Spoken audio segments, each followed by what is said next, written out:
honored with us, named coolest name in the world, Hawaii Garin, who's who is a second place in the state competition. I did not know, I'm embarrassed to say, that Southwest High School is the school of choice in the Fort Worth ISD for audio video journalism. I'm sure I'm not stating it correctly. And they've got amazing facilities and they've got amazing staff, and you guys should really be proud. Anyway, I want to thank you all for coming. 18.4% of District 9 voters voted in the last election. That is less than half of what vote in gubernatorial elections, less than a third of what vote in presidential elections and national elections. Local elections, local offices, local government affects you more than any of those others. These are the most important officials that we have. They tax us more, they regulate us more, they affect our lives more on a daily basis, and people do not participate. So again, I want to thank you for being here. I want to especially thank the Fort Worth ISD staff. This really all fell together earlier this week. We've been bartering back and forth, figuring out if we could do it, how we could do it, et cetera. And Trustee Andar, who's in the audience, stepped forward and kind of encouraged them to work with us, and they did.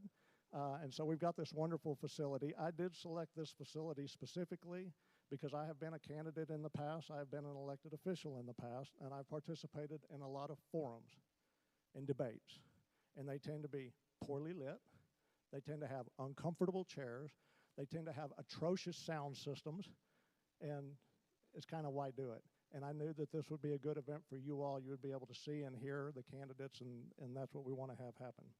I want to especially thank the Southwest High School staff, Summer Cox, who handles the facilities, Darcy McReady, who runs the journalism program, I think, Sean Hyde, who I believe is back there in the control booth, who handles the technology side of it. I also want to thank the neighborhood association members. Wedgwood East kind of led the charge here, but we've collaborated with all of our neighbors, South Hills South and Wedgwood South and Square. And so I know I have at least one of my members here. Are there any other neighborhood association board members in the audience? If so, would you please stand up? Thank you. Need to get involved in your neighborhood associations because we're the best link to the people sitting down in City Hall. You can talk to City Hall yourself, but we call them on a regular basis. All right, the candidates have seen the rules for this event. You guys have not, so I'm going to read them off to you real quick so you know what to expect. Hawaii is going to ask the questions. Each candidate, starting 1, 2, 3, 4, we've already drawn for order, is going to have 2 minutes to answer the question. Each candidate is going to be allowed 2 minutes for an opening statement. The order is going to rotate, so start with 1 on the first question, 2 on second, so on and so forth. We have 10 questions lined up. If there's anybody that has questions from the audience they want to get to me, I'll be hiding over here in the corner. If we have time, we'll get to them. I'm thinking that we won't, because that's like 40 answers, in just about an hour. We have a timekeeper down in front here who's going to notify the candidates when they have 30 seconds left, when they have 15 seconds left, and when it's time to stop. And I've told them that we're going to be strict. I like people to pay attention to the clock because we want to get as much information as we can out to the voters. And so we'll be kind of tolerant on the first question, slightly less tolerant on the second question, and after that it's going to get real ugly because you're going to see people's mouths moving. Candidates will be seated across here, but they've got wireless. Okay, you don't need that. That's more of a direction than a rule. There is not going to be any crosstalk between the candidates. They're here to speak to you.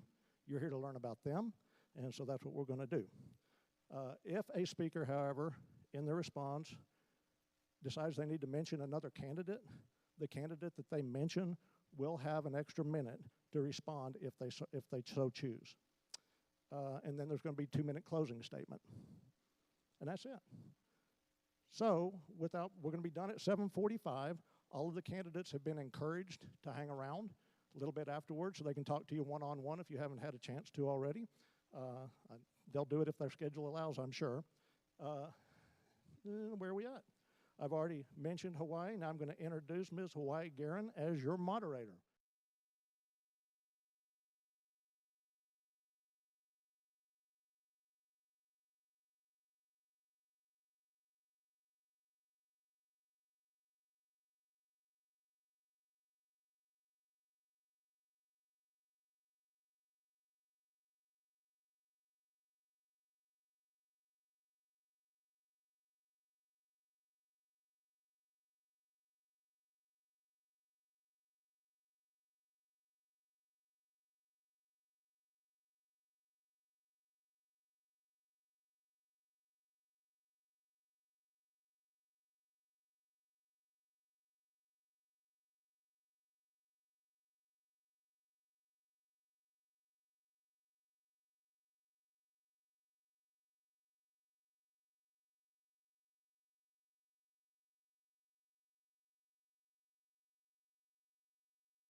From here.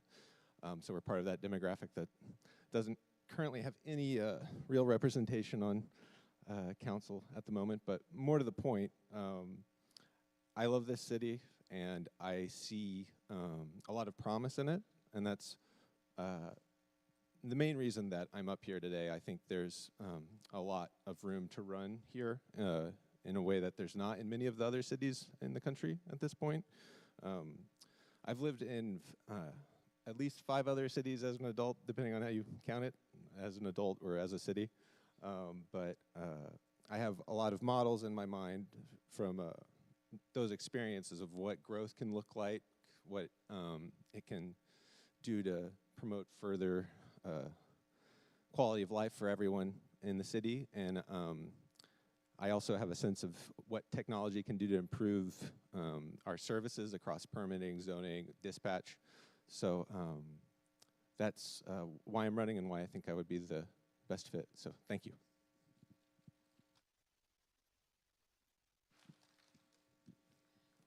Hi, my name is Councilwoman Elizabeth Beck, and I want to tell you a little bit about myself. Fort Worth is home for me. It's where I was raised. This is actually where I graduated from high school from. Wedgwood is the community that gave me everything. I didn't have the easiest upbringing. I came from some pretty tough circumstances. My parents both struggled with addiction throughout the course of my life. But it was the education I got at J.T. Stevens, at Wedgwood, at Southwest High School. It was the counselor that made sure that, that I graduated, that allowed me the opportunity to join the United States Army Reserves, where I spent 8.5 years. A year of that in 2005, deployed as a sergeant in Taji, Iraq. Came home, I finished my undergrad at UTA, had my oldest child, went straight into my master's in city and regional planning, and I obtained that while working full-time as a transportation planner at the North Central Texas Council of Governments. I got to work on some really cool projects there, like environmental justice and civil rights compliance, and also compatible development around NASJRB Fort Worth to make sure that we protect that asset from future BRACs.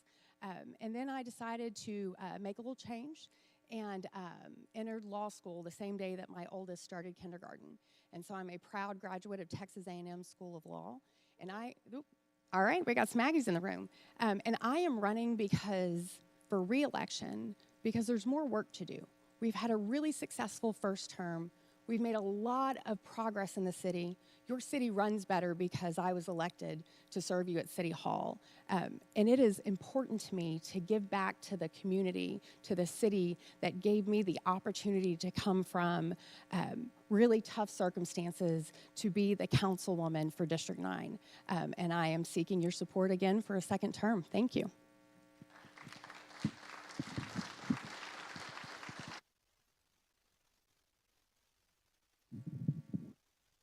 Hey, good evening, everyone. Thank you for coming out. My name is Jason Pena. First of all, I just want to say thank you for doing some research on us and doing your due diligence as American citizens. A little bit about me. I'm born and raised right here in Fort Worth, Texas. I like to tell people I'm deep fried, country fried, and refried right here in Fort Worth. Me and my wife are natives, went to school out here. And I have 4 children, 43 years old. I'm married to my beautiful wife. We're both business owners. And the reason I decided to run is because I saw that my district was being underserved. And I've talked to people in Southwest and Southside, and they feel like the same way. They've been forgotten. They're not being listened to. I want to reduce crime out here. I want to clean up our streets. I want to give people something to be proud of, give them hope again. I want to lower taxes on hardworking families. Honestly, I've seen a change in Fort Worth. And I'm going to be the tip of the arrow that goes against a lot of these woke ideologies that are destroying our families. And so I'm here to represent everyone, but I want to bring our traditional values here to Fort Worth, Texas. I love Fort Worth. When I grew up here, it was clean and safe. Me and my wife, we could ride our bikes here all day long. And we didn't have to come home till the streetlights came on. And I want to keep that the same way. So please just do your research on us. I've lived in the neighborhood. I'm part of the neighborhood association last year. I got Yard of the Month. I do small things. A lot of people have never heard of me. I'm not a politician. I am a son. Me and my wife were sons and daughters of the south side of Fort Worth. And we want to represent the forgotten. We want to be the voice for the voiceless. So please consider me. And if you would like to talk to me more later on, I'd love to speak with you. Thank you.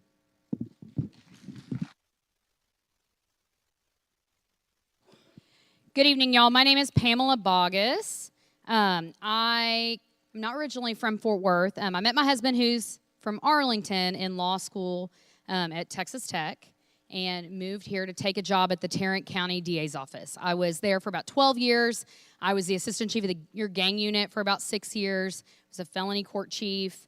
So I tried the more violent and complex felonies that happen in our community, child sexual abuse, things like that.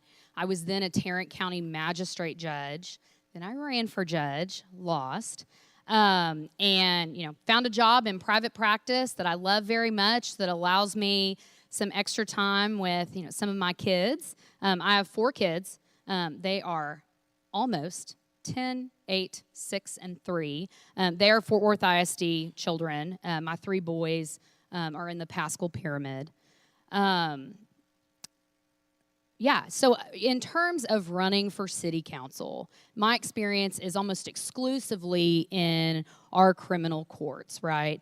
But in terms of running for city council, I think that translates well. We need to do better for our citizens in regard to public safety. We need to do better about the rhetoric around our law enforcement. We need to support them. We need to do better about our neighborhoods and our families and support them. There is a limited effect that city council can have in terms of our schools, but to the extent that Fort Worth can pour back into our families, our neighborhoods, our community, public safety, my experience is going to serve me well in doing just exactly that. I look forward to discussing that more as the night goes on.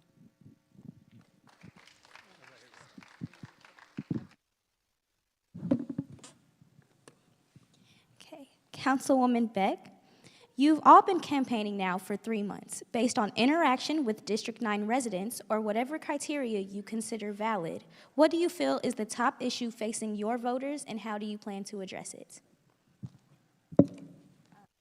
Question. So I've had the pleasure of representing District 9 for almost 2 years now, and welcome to District 9 Wedgewood. It is truly an honor to have the opportunity to get to represent y'all as well. You fit well in District 9. It might seem like you don't have a lot in common with downtown, but I'm going to tell you that you do, because you're the older part of the city, and the majority of District 9 is our oldest parts of our community, and that means it's some of our oldest infrastructure as well.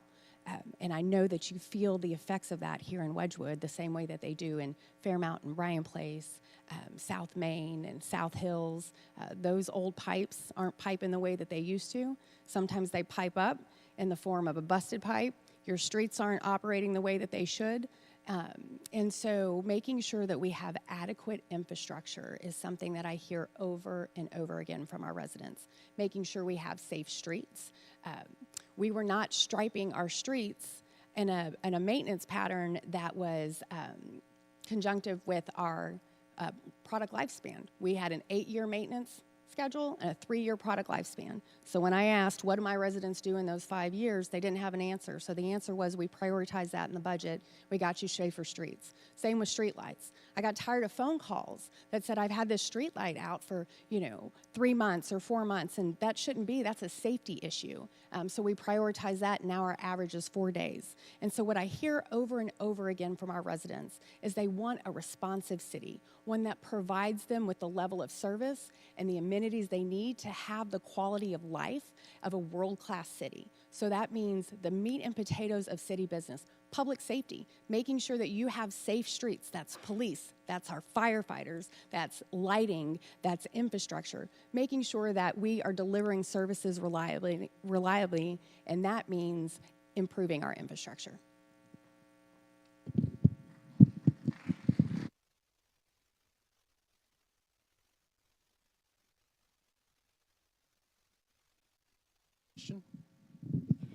You've all been campaigning now for 3 months. Based on interaction with District 9 residents or whatever criteria you consider valid, what do you feel is the top issue facing your voters, and how do you plan to address it? Public safety. Public safety, and for me it's 3. Public safety, our taxes, and we have a homeless problem here. So with the public safety, I have been consistent on supporting our police officers. My God, they're out there defending the streets, and I don't think we need to vote on extra committees that can keep them from doing their job. So I support our police officers. I would never want to defund them. If we did, it would affect South Side first, and it would trickle over here. Another one is taxes. I think we need to stop wasteful spending. A lot of us, we spend, the city, they spend money on things that for me is divisive. And I think we need to use our tax dollars on things that are going to bring us together. Homelessness. I've seen a lot of homelessness here. I don't think anybody has championed homelessness. Honestly, I think it's gotten worse. And I think we really need to address that. I went out to a homeless camp about 3 weeks ago, and I spoke to the homeless, and I said, hey, what's going on? How'd you get here? And they said, COVID hit. I'm not able to get my driver's license. I'm not able to get my ID. I can't get my birth certificate. I need to get it easier. And I think that we don't need to spend our money on putting homeless into permanent spaces. Like, for instance, the city plans on moving them next to an elementary school and a middle school. My kids go to the middle school right across the street. I don't think that's appropriate. And I think that we need to teach these homeless how to catch fish instead of just feeding them fish. So we need to start programs in that. And I thank you for your time.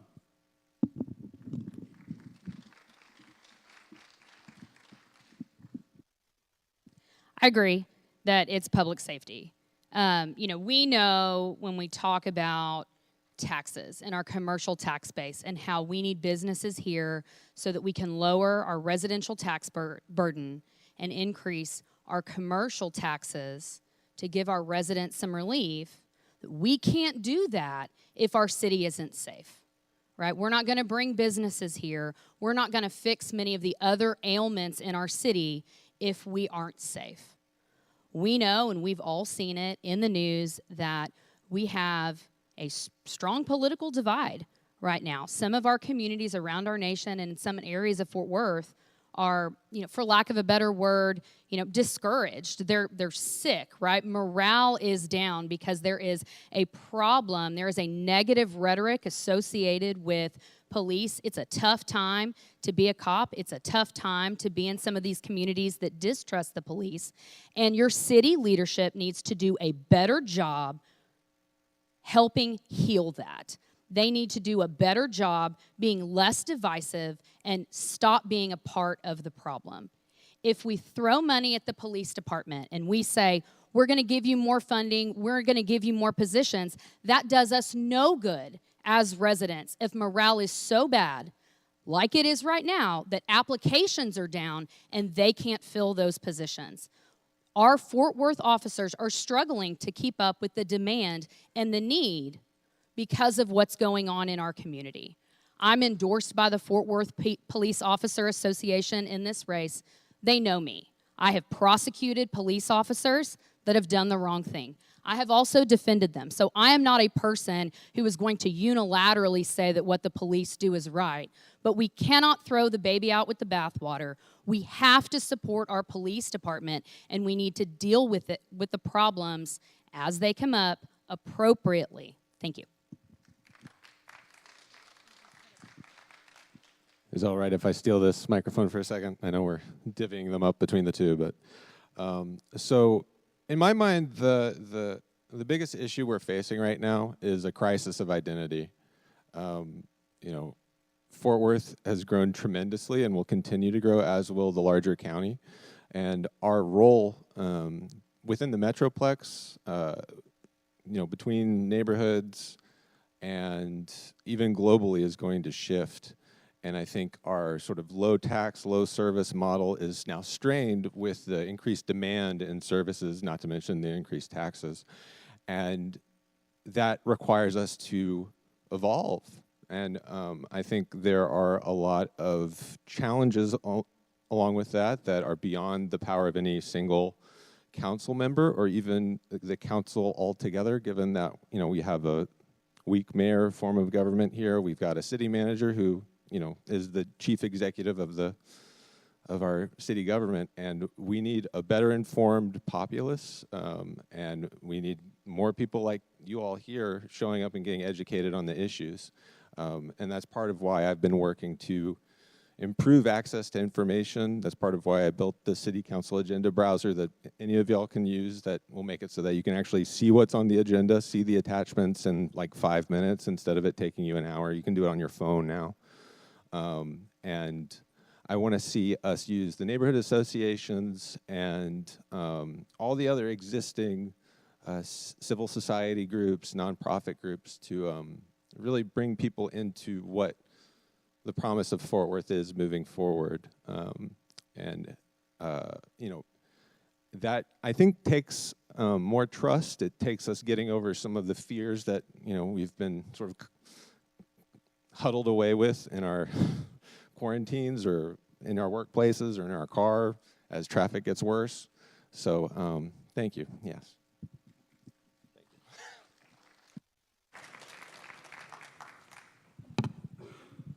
Mr. Pena, Wedgwood was once a vibrant commercial area with skating rinks, bowling alleys, movie theaters, restaurants, and fully occupied, well-patronized shopping centers. This is no longer the case. What is your plan to fully revitalize the commercial corridors in Wedgwood? Hello. Okay, can you hear me? In Wedgwood, I would like to go ahead and bring more vital resources. As far as Wedgwood is, I don't really want to count on or focus on downtown. I want to focus on our residential areas. And I want to make it easier for small businesses that have been here for 30, 40, 50 years to get access to those to these grants, to these benefits. We have too much red tape that keeps these small mom and pops businesses from flourishing. The city needs to work around those businesses. They need to build around those businesses. I hear a lot about downtown and how we want to invite these corporations in and they're going to help us. We need to slow that down. We need to work on our infrastructure. We need to make it easier for businesses, local businesses, to thrive. I want to make sure that residents want to be here, want to stay here. And we're not going to do that by focusing on these big companies coming in. I think we need to work on making it easier, cutting a lot of the red tape for small businesses. I had to go to a zoning commission just yesterday to help a man named Joe, and he was wanting to open a Wingstop. He started in a in a shopping center. And he said, you know what, I've been here 19 years. I want to build my own shopping center. And so he said, Jason, will you help me? I said, I'll go up there and we'll see what we can do. And we spoke. And I didn't win that one. But there's some that I am going to win. There's another man that his name is Benito, and he's trying to open his store, and he's trying to thrive. But there's too much red tape. We have an insurance agency. The city wants us to put a bike rack for our insurance agency. What do we need a bike rack for when we sell auto? We sell auto insurance. So this is the kind of stuff that we need to stop. We need to make it easier. God bless you.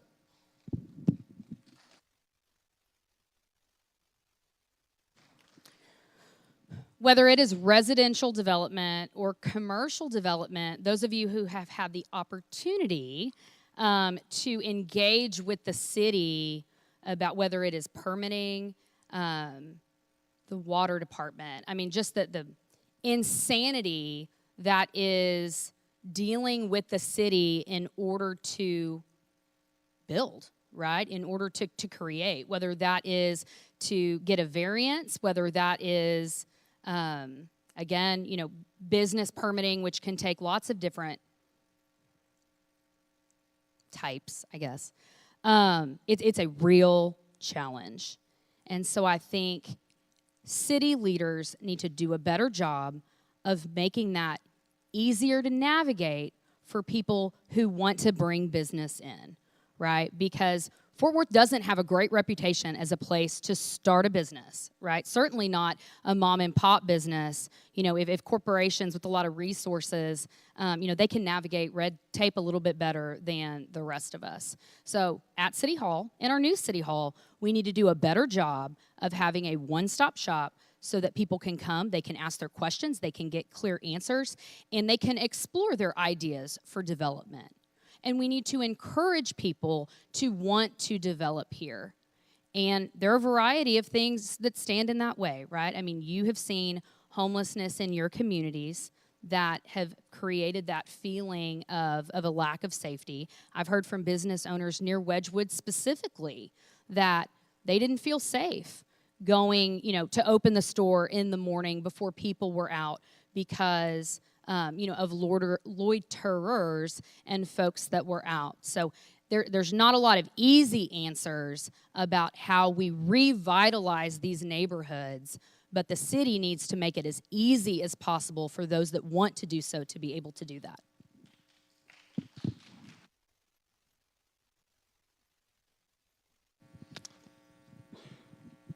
So I'm not terribly familiar with the state of Wedgwood's corridors 20 years ago or 30 years ago or whenever it was that some of these shopping complexes were built. But I am familiar with similar footprints and similar cities. And I do have a sense that, you know, there's been sort of a demographic shift and some of the commercial corridors haven't kept up. I imagine that there's information that's lacking for business owners to figure out how to navigate the permitting process, to navigate, you know, just demand for businesses in this area. And part of the challenge is figuring out, you know, what does the, you know, the spender of today want in the neighborhood, right? And where do they want to go? What do they need near them? So I might be breaking a rule here, but what do you all want in your neighborhood corridors that you don't have? Just give me a shout. What do you want? Yeah. I hear that. I want... That's a good... I mean, better grocery stores are a big challenge. They operate on thin margins, and you know, people are using delivery services and all that sort of thing. I live in Fairmount, so I'm closer to the Fiesta, but you look around all of District 9, and we don't actually have terribly many grocery stores, and it's one of the things that I think, you know, vertical mixed-use development can help bring the density that then the grocery store chains can look at it and say, oh, we might actually be able to make a little bit of money at least here, and you know, put their bets on the table. I think there are challenges with some of the existing shape of development, like the pre-existing buildings and figuring out what to do with them. And I think there are creative developers out there who know how to approach that. And part of it is about attracting them here. So thank you.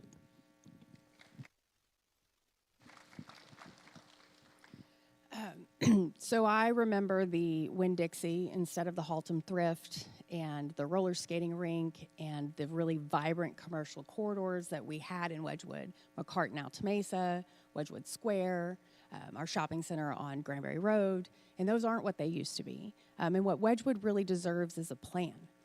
Someone who understands what you need to give your community what you want. And that starts with encouraging economic development. And one of the best tools the city has, and I have the opportunity to get to represent both of these, are TIFs, tax increment finance districts, where we can sequester funds in this area to give back and incentivize developers to come in and revitalize these commercial corridors. Wedgwood is really unique because the housing stock in our neighborhoods has remained really consistent. Y'all have taken really good care of your homes, and our neighborhoods are really strong, but our commercial corridors don't follow that. So if we have a plan for how to get there, we can strengthen that. We can bring back the Kroger on Granbury Road or the Winn-Dixie, or I don't think we have those anymore, but instead of Haltom Thrift, right? Or instead of Sack and Save, that's now boarded up, and an H-E-B. And so I've already started communication with leaders here in the community about what we need to do. And that's starting a voluntary business association, a community association, to really help drive the push to establish a TIF in some of these corridors so that we can incentivize new developers to come in and revitalize the area. And once we do that, we can put the PID in place, and we can start really shopping for the type of services that you once had to bring them back, because you deserve those once again, and we deserve shopping carts at our grocery stores.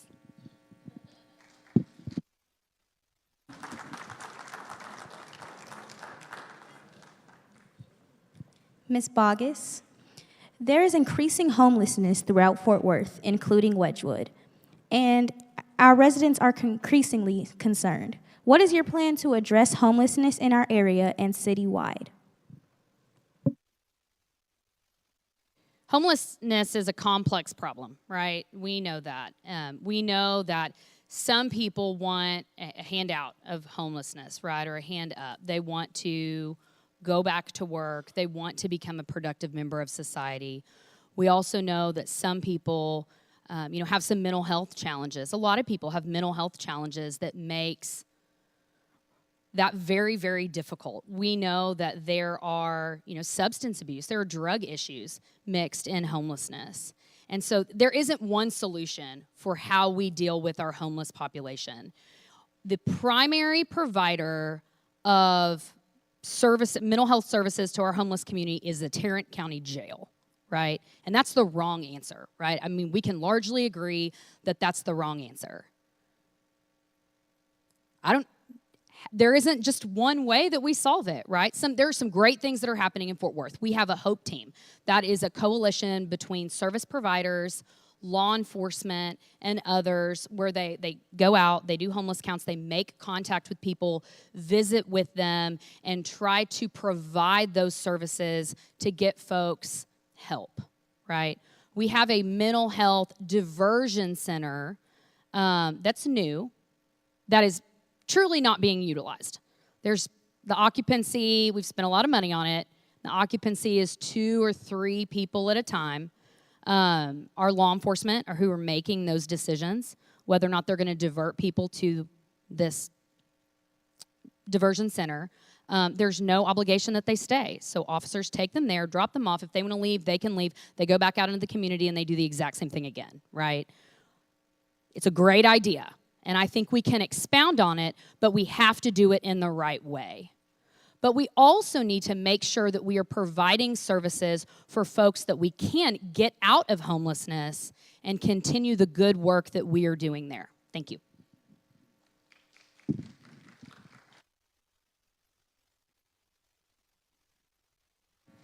There's an expression about how the most affordable home is the one you're in. It might not always feel that way with property taxes being what they are in 2023, but the reality is that affordability in Fort Worth is getting worse. And just recently, I think our eviction rate spiked to the highest it's been since the onset of COVID. So we're facing some serious challenges here. And luckily, the city has been evolving their response to it. They've been drawing lessons from the city of Houston, which in turn took some lessons from, of all places, New York, which has their own sort of crisis going on right now.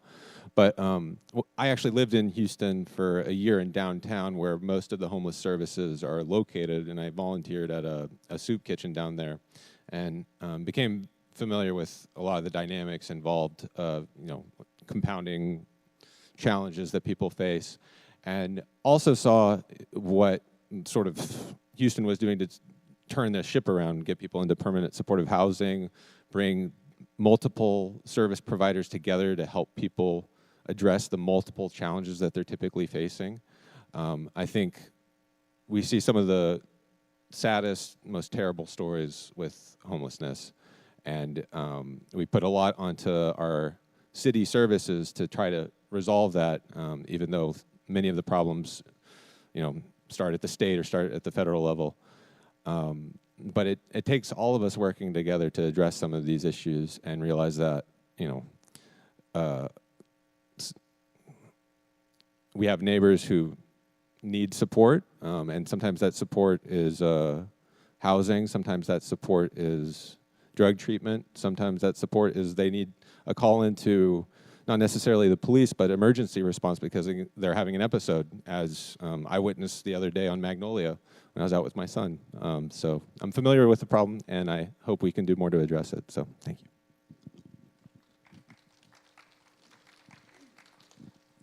So homelessness is personal to me. I shared with you earlier about my parents, and I watched my father struggle with homelessness throughout my childhood. I watched brothers and sisters that I served with in Iraq come home and struggle with reentry and struggle to maintain a sense of normalcy and found themselves needing a place to stay. It's why I am your champion to address homelessness on City Council. I realized really quickly that if I wanted to serve the needs of my residents, that meant tackling a pretty big problem because homelessness was starting to severely impact our neighborhoods as well. And so it's why I championed the city using ARPA dollars, which were federal dollars given to us as part of the Recovery Act, to build permanent supportive housing. The quickest way to end homelessness is to give someone a place to stay. And so while they're there, we get to stabilize them, get them the resources that they need, and the training that they need to be productive members of our community. We've also partnered at the city with Upspire, which provides homeless folks on Lancaster the opportunity to work.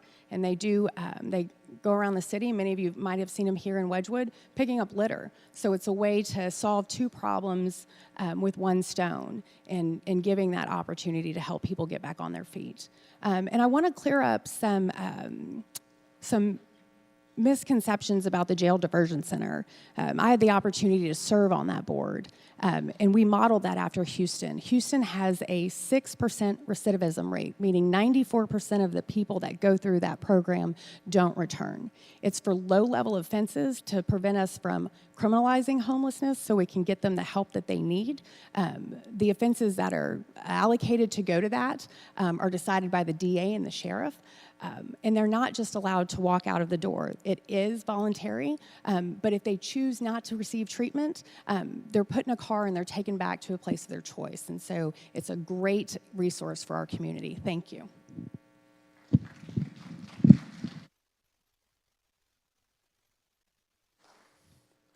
Homelessness I've seen on Lancaster.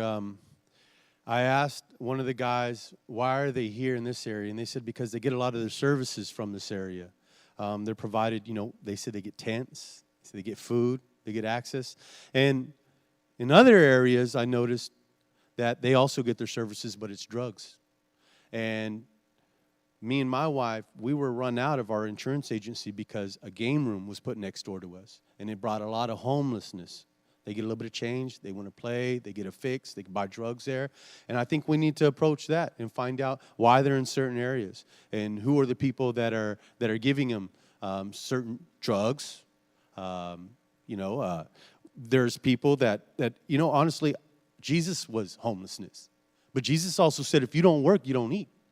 So I think churches can help. There's a lot of companies. There's a lot of benefits that can help the homeless. But I think we need to go in there. And I don't speak like a politician. I'm pretty much black and white. But we need to go in there and we need to find out which ones want to work, because I think that's a great idea. We got to give them some jobs. They can pick up litter, give them some hope. And we need to find out the ones that are okay with where they're at. And then find out the ones that have mental illness. And we need to address those. But when I was out in Lancaster, I noticed that there's stores that allow these young men sell drugs to these homeless. And it keeps them there.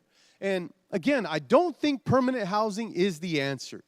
That's generation after generation after generation. Our tax dollars, we have to help them, put them in programs so they can get out and get on their own feet and they can work.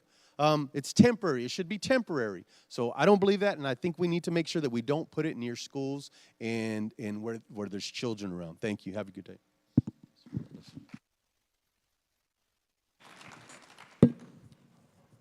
Mr. Reed, many area cities have been contributing their half-cent sales tax option to public transportation and other items for a long time, while Fort Worth spends half of options funds on the police department, which neighboring cities fund out of the general fund. Do you believe the current model is the best use of the sales tax option revenues? Please explain why or why not. The middle part of that question. Do you mind repeating? I apologize. I'll just repeat the whole thing. Perfect. Many area cities have been contributing to their half-cent sales tax option to public transportation and other items for a long time, while Fort Worth spends its half-cent option funds on the police department, which neighboring cities fund out of the general fund. Do you believe the current model is the best use of sales tax option revenues? Please explain why or why not. Well, the voters have repeatedly re-ratified taking the sales tax half cent and giving it to the CCCD. What's the acronym? Do you know? You know it? CCPD, thank you. The crime prevention, whatever you want to call it. Basically, the police have a slush fund to then distribute to other community organizations on public safety issues. I find it concerning that it was reactivated for 10 years. It seems like that was out of anticipation that they wouldn't have endorsement for it moving forward as our transit demands increase. I think there are other more pressing issues with emergency service response in the city that would be easy wins that wouldn't necessitate that funding, but the reality is that the funding's there for the next 9 years still now. I think we need to get, among other things, dispatch tightened up. If you look at the Citygate report from a couple of years ago, our dispatch times are awful. We have a very confusing sort of flow chart that emergency response has to deal with in order to get people out to you when you need them. And that results in bad response times. To the point, though, I think we're hurting for transit in ways that might not be evident to everyone. I think this is something that ties in with homelessness. You lose your car, how are you going to get to work? How are you going to get your kids where they need to go? We needed ways for people to get around the city. It's something that's cost effective in the long run, whereas, having people out on the street not working, not contributing is much more expensive. So I think that said, the voters have spoken repeatedly on this, and I do think we have to heed that as well. Thank you.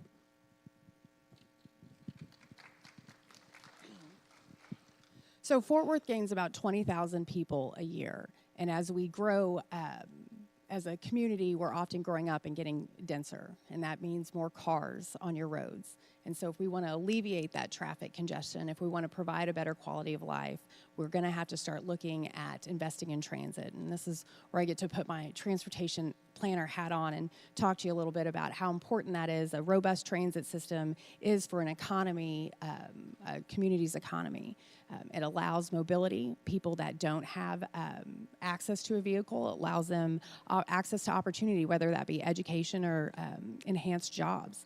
And so the city of Fort Worth is behind in our transit. One of the things I'm really proud of is that I worked with community partners, regional partners, to secure the remaining funding to extend the Tex Rail from downtown into the medical district. That line will eventually come to Wedgwood.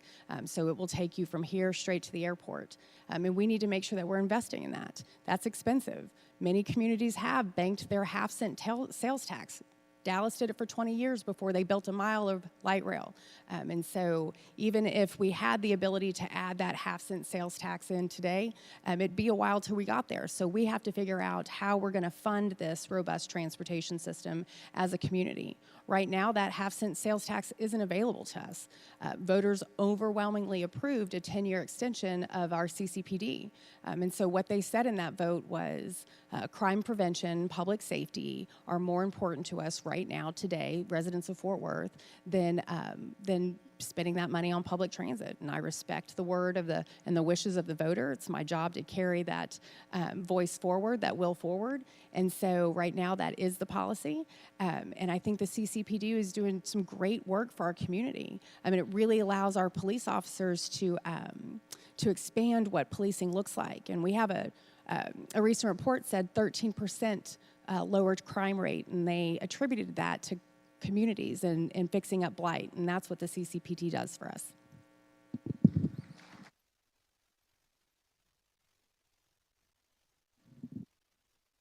With the half-cent CCPD, I think she's right. I think it's good that we invest in transportation. I just want to make sure that we don't do too much. I think people still like driving in their cars, and I think they don't. Not everybody wants to go electric. But for me, I want to bring more inclusive leadership by finding out what the voters want. I think a lot of voters don't know where the half cent goes. And I think that I want to bring your voice to the table when it comes to those decisions, because I don't believe that a lot of them are being heard. But I do believe that we need better transportation. We could use those. I remember growing up, we had Subway at Tandy Center, and I thought that was great, and we got rid of it. And I'd like to see more buses, subways, transits going through here, but I don't want to be forced that they almost want to, for instance, with the bike racks, they almost force you to try to stay away from using your own vehicle because they want to save money, I guess, on pollution. And so I really just want to make it whatever the people want. My opinion on it is kind of swayed, and I want to make sure that you guys decide. So that would be something that I'm still learning about, but I would leave it up to the voters. You tell me what you want to do with that half cent. So that's all I have to say. Thank you.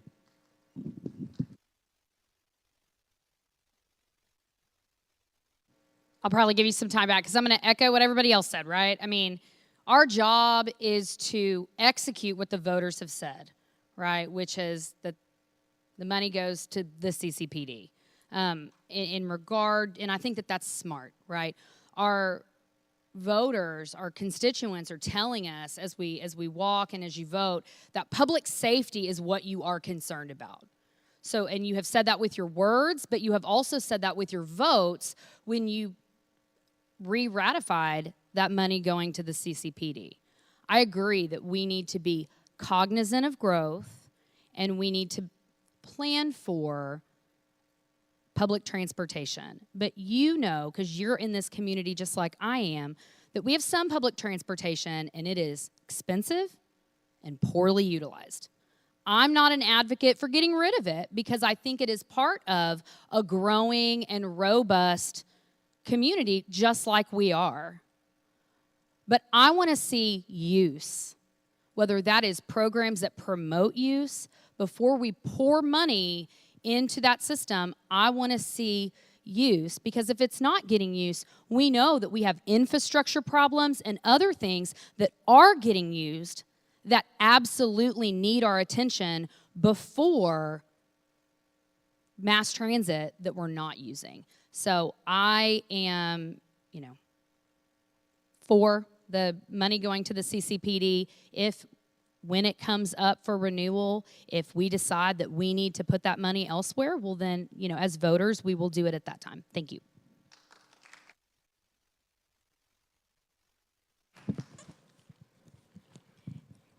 Councilwoman Beck, there is a movement nationwide to move redistricting to independent commissions rather than incumbents redrawing their own districts to their own advantage, which allows office holders to select their voters rather than their own districts. During this most recent redistricting period, the council rejected an independent redistricting commission. Do you agree or disagree with this decision, and why? Redistricting was painful. I've got a little PTSD from that. I would highly recommend never participating in that process if you don't have to. It can be rough. Anne's laughing here because she went through the same thing. She gets it. So we didn't have an independent redistricting commission, and our city charter wouldn't allow us to do so. So that's really the first roadblock in the city of Fort Worth. If you want a truly independent redistricting commission, the first step in that process is to seek a charter change. And so we weren't able to provide that during this redistricting process. We did set up a task force to help us go through that process and provide community feedback. What I can tell you is that those maps were not drawn easily. And so much of that process came from community engagement and community involvement. And we heard different neighborhoods coalesce together. Wedgwood did so, right? The reason that all of Wedgwood is in District 9 now is because Wedgwood said, we want to be together. Don't split us up. And so we kept you together, and we got to move you into District 9. And so that process of allowing the dialogue and working with your elected leaders to get to make sure that when those lines are drawn, that we're mindful of what our community wants and like neighborhoods is really a richness that takes a lot of experience within your neighborhoods and knowing how the city works, knowing how your neighborhoods work together. And so I am not opposed to an independent redistricting commission. If you want so, we'll talk about it, and we have to start the process of a city charter change. I will tell you, having gone through it, I think the dialogue between your elected leaders and the community really adds a layer that you'll be missing if an independent group decides who goes where.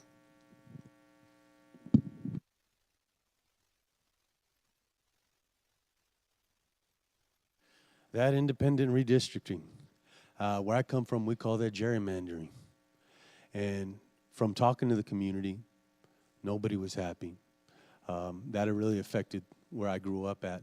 People were crying. I don't believe that the community was involved in that decision. I don't know why it was done. I believe it was political. But here we are. We can't go backwards. We have to go forwards. But I don't think we should ever do that again. I think the last time was like 1980-something. But no. A lot of people I've spoken to feel like that they're not being heard. And I think that was to keep people in office, that gerrymandering. It's confusing. Nowadays, people are asking me, Jason, am I in District 11 or District 9? Am I in District 6? And I said, well, you need to put your address in fortworthgov.com, find out. But I don't like it. I don't think the people, I've talked to everyone. People don't like it. We have to consider that there's 39% of Latinos here, and some of them don't speak English. And we need to be more open on our decision making. And that's why I said that I'm going to bring inclusive leadership.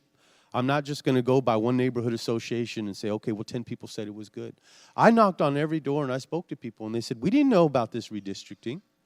And so I am here because I'm the voice for the voiceless. I'm here because decisions are being made that affect my neighborhood in our community. And we don't know. We're not being invited to the table.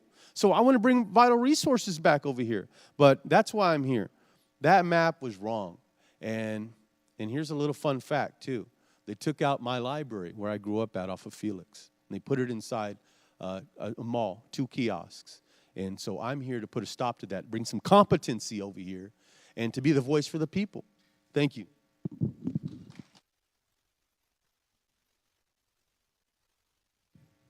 Redistricting is painful.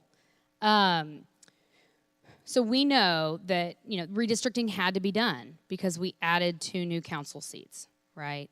And it was painful for the city council members. I mean, I wasn't a part of it, but, I watched some of those work sessions, and it looked painful.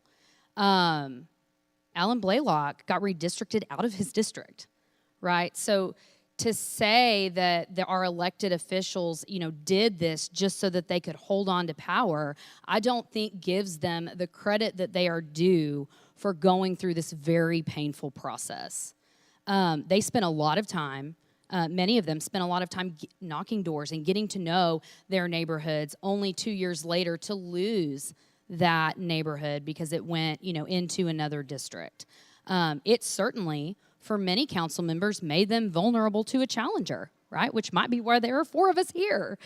So I think that they did it, as fairly as they could. If our cities were a perfect grid, then maybe we would have perfect shaped districts. But our neighborhoods aren't. In Wedgwood, there are a lot of windy streets.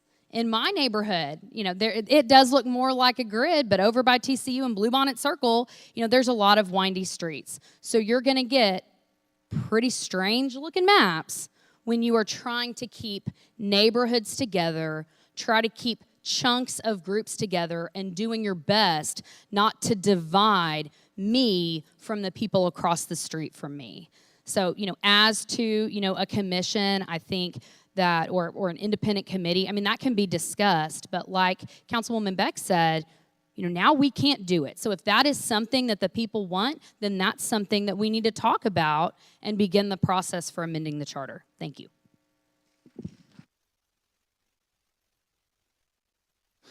I just want to applaud the question real quick because this really got into the nitty gritty and just in terms of, what's even allowable here.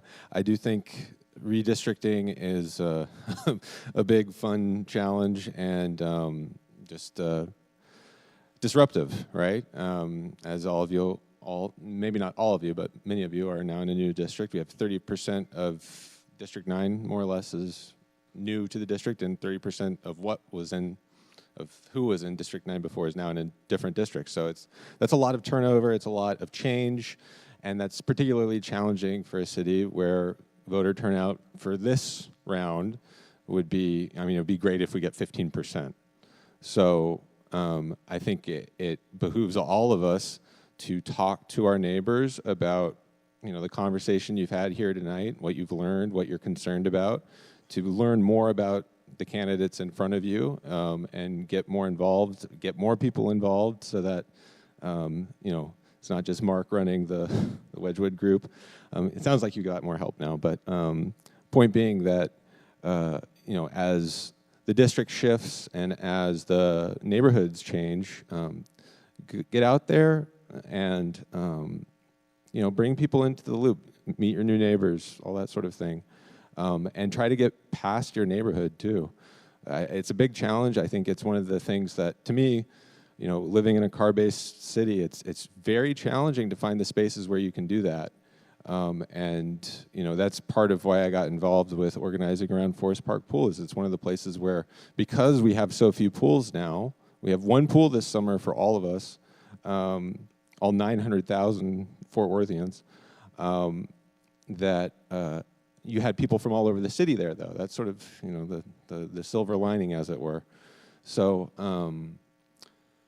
redistricting, we'll see if we want to amend the charter about it, but I think that I've said my piece. Thank you.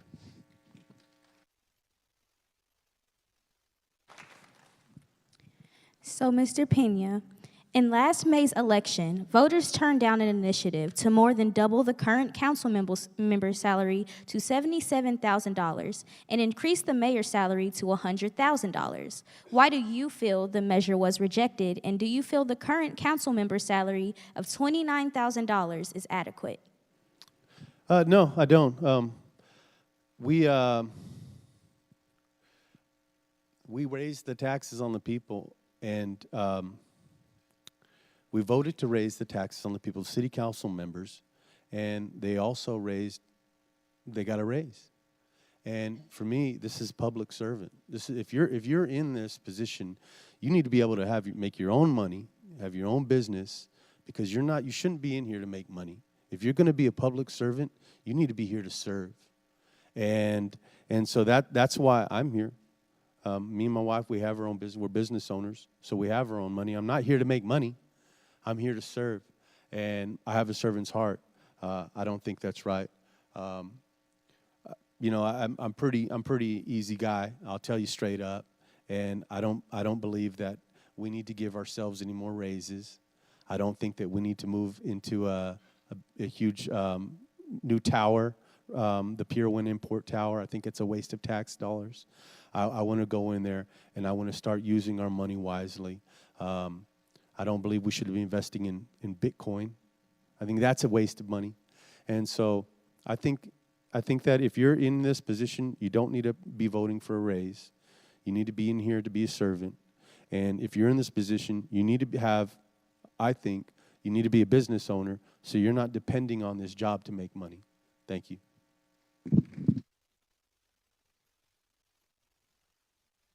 So I want to be clear that the measure failed, right? They did not get a raise. It was voted down by the taxpayers. So while our taxes did go up, right? The rate got lowered, but all of our appraisals are up, and those things we know. But it's not because your council members and your mayor got a raise. The question is why? I mean, why do we think it failed, right? Why do I think it failed? I think it failed because many of the city council members were brand new.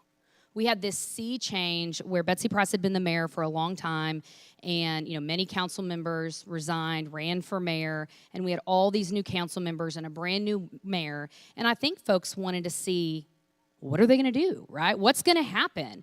The first order of business ought not be, I want to raise, right? For those of us who work, we know your first order of business is create value, show the people what you're going to do, right? Show your boss, right, your constituents, what you are providing, and then maybe you ask for a raise. And so I think it failed because council went about it in the wrong way.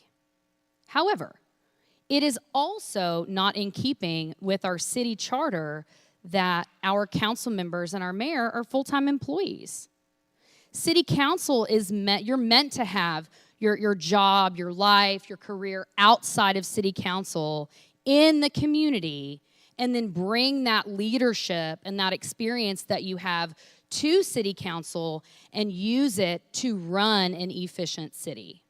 The city provides you resources to help you, employees to help you with that time commitment, but our city charter does not contemplate that we are all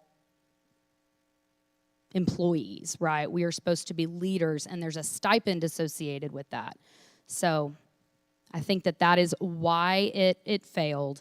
Was there a louder question? Like, do we agree with it? Okay, thank you.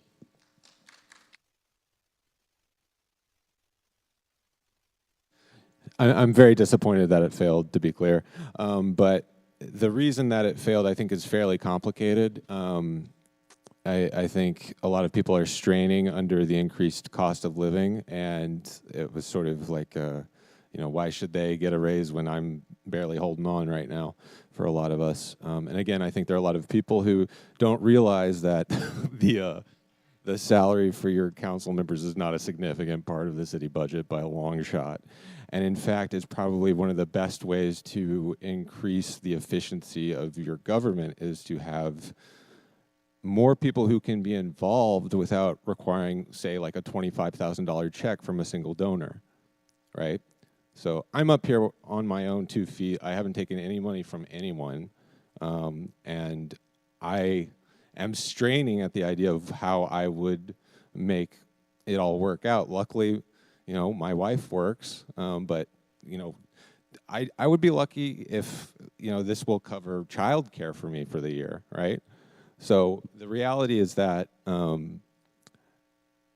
we have this model of government that was based off of, you know, reform in the wake of Tammany Hall machine politics that then sort of swept the nation with this man, Richard S. Childs, leading reform on this, reform on the short ballot.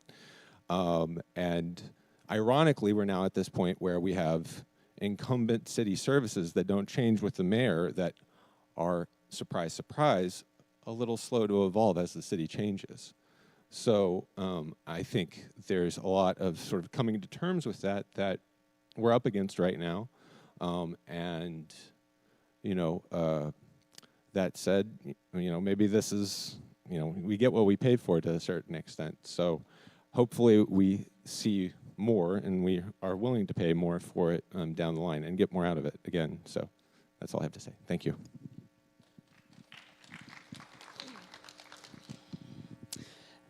So Fort Worth City Council pays $25,500 a year for what is in the city charter a part-time job. But to call this a part-time job shows a real lack of understanding of how complicated and how much work goes into representing you at City Hall. I'm a single mom. I maintain a law practice. It is certainly not easy to juggle all of 2 full-time jobs. And I can tell you, our calendars are public record. I'd be more than happy to let you look at the meetings that I sit through and to work on the problems that you're facing here in the community. There's times that I spend 40, 50 hours a week, sometimes just on council work alone. And so when we came in, new council came in, we knew that we were getting 2 new districts. Representation matters, being the voice for the voiceless matters, and we had to remove the barriers of service for people. And $25,500 a year is a barrier for anyone that is not independently wealthy or retired. So there's a lot of hubbub about the new city council and how young we were. I mean, we were young, and I can tell you my colleagues and I are often running around crazy trying to make it all work because it is a lot of work. So what you have on council are people who are not there to get rich. We didn't give ourselves a raise. We asked you to give us a raise, and you said no. And we did that because we wanted to break down those barriers for those 2 new districts that we were adding. And we wanted to break down those barriers for future service so that you didn't have to be wealthy or retired to serve on city council. And I think it failed because oftentimes when I talk to people and I say $25,500, and they say, for what? Oh my goodness, you work so much. And I think residents didn't really understand what we were getting paid to sit on city council. And we've changed. We're the 12th largest city. It's no longer a part-time position to do all the work that you need us to do at City Hall.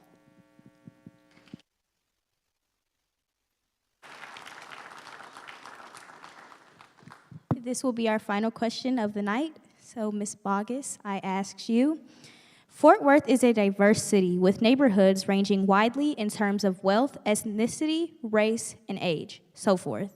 Not knowing right now the composition of the new council, please share generally your approach to leadership and teamwork, and how do you plan to work with a diverse council to achieve the ambitions you have for District 9 and Wedgwood? So I've spent a lot of time in leadership in this community. In addition to being in public service, in management in public service, I've also served on nonprofit boards in our community. I have been a volunteer and a leader with the Junior League of Fort Worth for over 10 years. I'm familiar with many of the nonprofits in our community who are doing hard work, right? Like they're doing the work where, you know, government service and other things fails, and we need nonprofits and private donors to, you know, kind of pick up and carry the torch to keep our communities in the best shape that they can be. You know, and in that diverse experience, I have had the opportunity to lead, to manage, to work with a lot of diverse people, right? I mean, you're talking about folks who are involved in, certainly in criminal justice, right? Because that's my profession. But people who are involved with, who represent private donors, and that's what they do for a living, right? Fund development, to finance, to accounting. And I think that my diverse background in our community gives me the tools that I need to work with council, whoever they are, right? Regardless of what neighborhood they're from, regardless of race or anything else, I can work with everyone, and I will work with everyone. Thank you.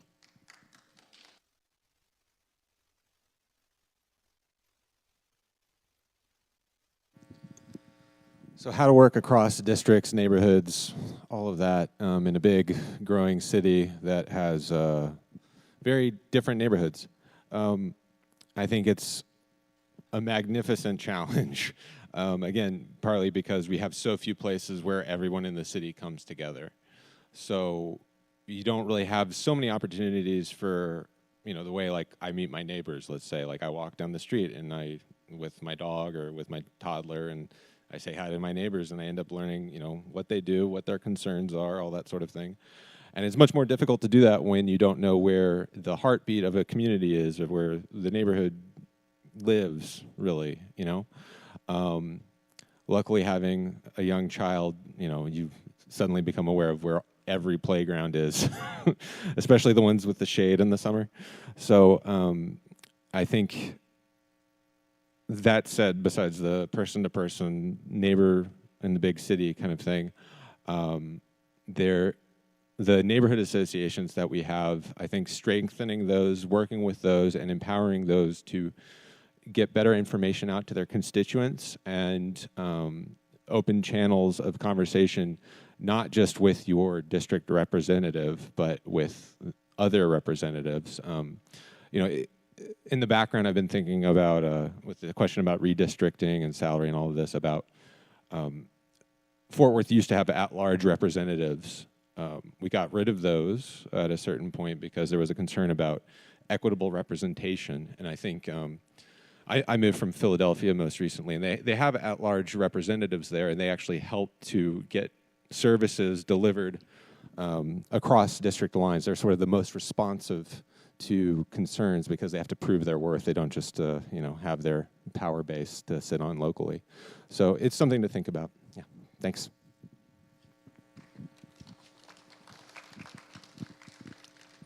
So I know a thing or two about leadership from my time in the military, my service to our community, my service to you as city councilwoman. And what I can tell you is that leadership is not being in charge. Leadership is not telling people what to do. Leadership is setting a standard and inspiring the people around you to meet that standard. And that's what I've done as your council person at City Hall. Your city runs better because you sent me. I hold our city accountable. I hold our department directors accountable. I hold our city management accountable and make sure that they are operating at the highest possible level that they can for you, the residents of Fort Worth. But it takes more than leadership to be successful at advocating for you at City Hall. It takes skill, it takes preparation, it takes knowledge. And if there's one reputation that I have around City Hall is that I am always prepared. I do not ask a question I do not already know the answer to. And so you need someone at City Hall that's a leader, that leads at the city level, at the regional level, at the national level. You need someone who is bringing resources back to your community.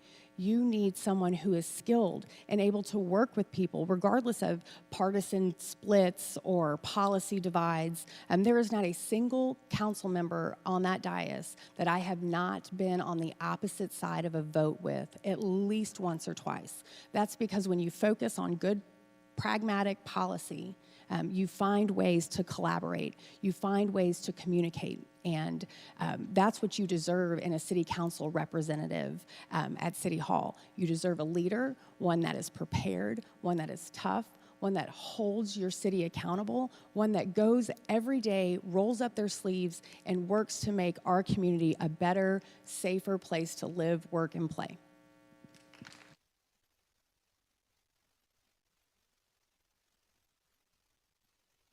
Can you repeat that question one more time? Fort Worth is a diverse city with neighborhoods ranging widely in terms of wealth, ethnicity, age, race, and so forth. Not knowing right now the composition of the new council, please share generally your approach to leadership and teamwork and how you plan to work with a diverse council to achieve the ambitions you have for District 9 and Wedgwood. So as I told you, thank you, my wife and I were business owners, and a lot of times when we got the community together, we had our own events. We did it ourselves. We rolled up our sleeves. We got our local business owners together. We put hundreds of dollars. We bought hundreds of backpacks, and we gave them out to the kids. I didn't have to depend on anybody. I used my own common sense. We did a blood drive out here, and I got a lot of people, diverse people from the community. And what I'm going to do is I'm going to bring that to the table. I don't know if anybody noticed, but I'm a brown guy, and I'm going to bring diversity to the city. I'm going to bring the experience. Some of these people are attorneys up here. We have a computer designer, app designer. Well, guess what? I bring the experience of being born and raised here, and I'm going to and so we need some diversity. How can somebody represent a new district? I mean, this is District 9 and District 6. Now this is 9, but you have to remember that 39% of District 9 is Latino. And if you're going to represent this district, I believe that you should at least know the language so you can meet them halfway in their language. Hey, I don't have a problem speaking to anybody. I will speak with. I already have a relationship with people on the city council. So when I come in, I'm going to bring a new perspective. I'm going to be a voice for the voiceless. I'm going to be a voice for the forgotten, because I'm here because I feel like my district has been underserved. And a lot of people said, hey, they're not listening. So I'm here to be their voice. So please consider me when you vote on May 6th. Thank you. Now, all the candidates, they will be given 2 minutes to give a closing statement, starting with Mr. Reed.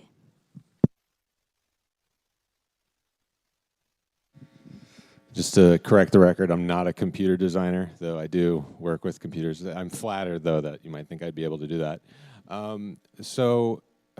Let's see here. May 6th is coming up. Hopefully you're all early voters, though, right? I mean, waiting till the 6th, it's queues and lines and all that. But so I hope you vote for me before May 6th, but if you have to wait and do that, that's fine. It's a Saturday this time, so you really have no excuse to miss it. And more importantly, why? I want to get better information to you. I want to help you make better decisions. I want us to have a brighter future together and work to articulate that. I have a survey on my website that I would love literally every one of you to fill out and let me know what you're thinking, because I'm not a mind reader. I have my own sense of what's important and what I care about. I have my neighbors in Fairmount and Ryan Place and Mistletoe, and I've biked through Wedgwood. I've driven through it a few times. I'm learning. I'm here tonight to learn from you. So if you're not able to speak with me afterwards, seriously, please reach out to me, and I would love to be a representative. And even if I'm not, I just want to say thank you again for coming out tonight and taking this opportunity to learn more about City Council, your representation, and the challenges that lie ahead for us. So thank you.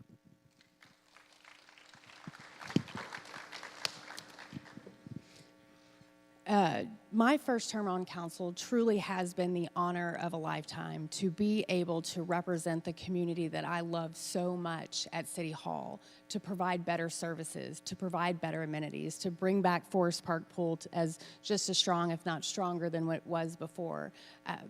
I fight for you. I go every day to City Hall and make sure that you have a voice and that someone is responsive to your needs, that you don't get a answering machine when you call our office. You get help.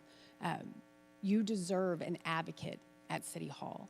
And I have been that advocate for District 9, and there is no neighborhood that I am more excited about being that advocate for than Wedgwood, because Wedgwood is my home. Wedgwood is the place that raised me, and I look forward to breathing new life into those commercial corridors, to delivering new and enhanced amenities to our parks, to Kraus Baker, to Little People, to do something with that community center that looks the exact same way it did when I used to hop across there when I was in high school here.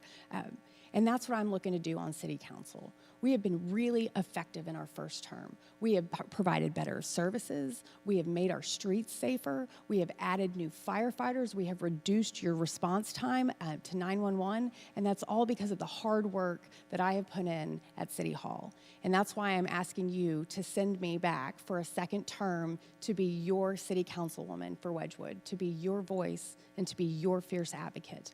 Early vote does start April 24th, goes through May 4th. Election day is May 6th. You're more than welcome to go to my website. It's elizabethforfortworth.com. You can sign up to volunteer. You can make a donation. You can request a yard sign. Chances are one of those firefighters back there in the back is going to deliver it to you. And you can email me and ask me any questions that you have or explore my policy positions. Again, I look forward to your vote May 6th, and I look forward to being your councilwoman.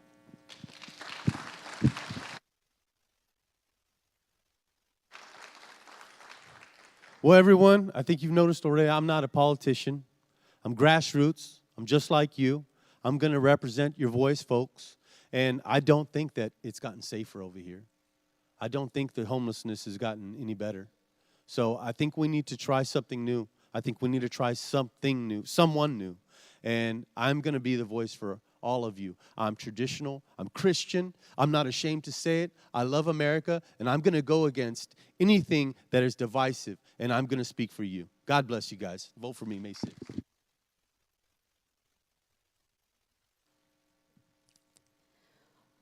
The area over off West 7th, our entertainment district, is in District 9. And when I started running for city council, I started going to meetings with the restaurant and the business owners over there. And what I learned was that they're struggling. We know, because we've seen it, right, that crime is skyrocketed over there. And they say that they have begged for help. There's about 30 officers who are there on Friday and Saturday nights, and since September, they have taken 60 guns off of West 7th. More than the gang unit and other units within the police department combined. So as I sat in this meeting, I asked them, great, what do we know? What have we done with that information? Where are these guns coming from?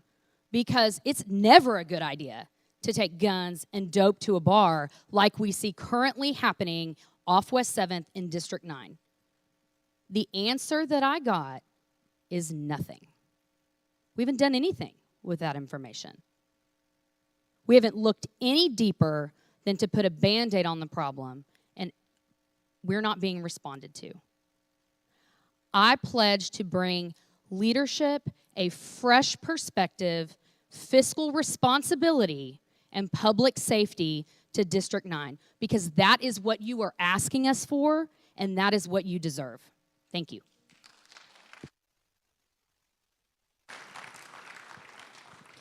Well, that's all we have tonight. I would like to thank the candidates for coming out and speaking with us all, and I would like to thank you all for doing your duties as citizens and coming out and hearing what they have to say. So that's all we have for this evening. I think Mark's going to lead us out. So,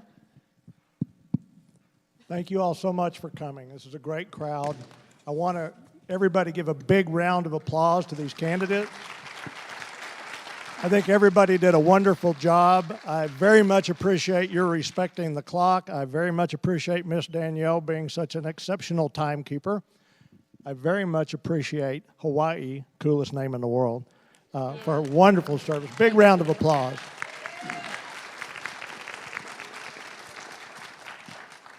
I apologize for a few things. First of all, I did not introduce the candidates. I was supposed to introduce the candidates. However, when I went back and looked at my script, I had not put down that I was supposed to introduce the candidates, so I'm going to blame it on the scriptwriter.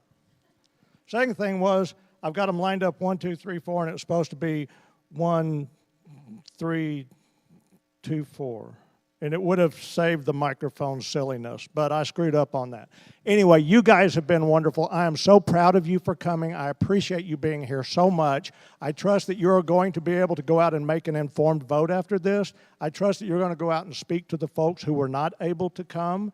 I believe that this event is going to be live. It is live streamed now, I know, but people will be able to go back and watch it on the WENA Facebook page, and I think on the Southwest Athletic page as well. And thank you so much for letting us use your facility. Kids, appreciate y'all. Y'all did great. Thank y'all.